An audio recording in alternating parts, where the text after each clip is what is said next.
पार्थ पवार जमीन घोटाळा प्रकरण अंजली दमानिया अनेक गोष्टी मांडतात। दमानियांच्या वक्तव्यानंतर सुप्रिया सुळे यांनी हे वक्तव्य केलंय। मुख्यमंत्री यांना प्रश्न विचारा, त्यांना वास्तव माहिती असेल तर ईडी स्वायत्त संस्था आहे, ईडीच्या मागे अदृश्य शक्ती आहे, असंही वक्तव्य सुप्रिया सुळे यांनी केलं आहे।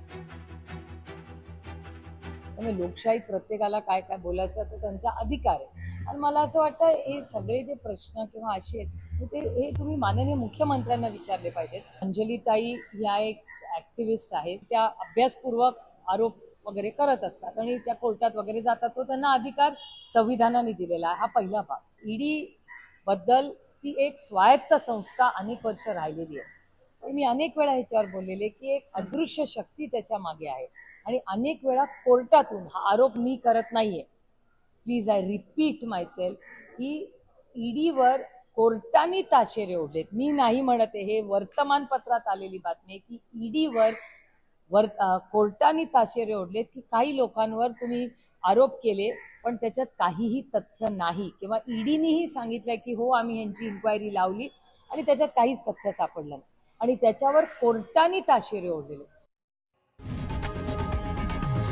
लोकशाही मराठी ऐका, पहा, जागरूक रहा।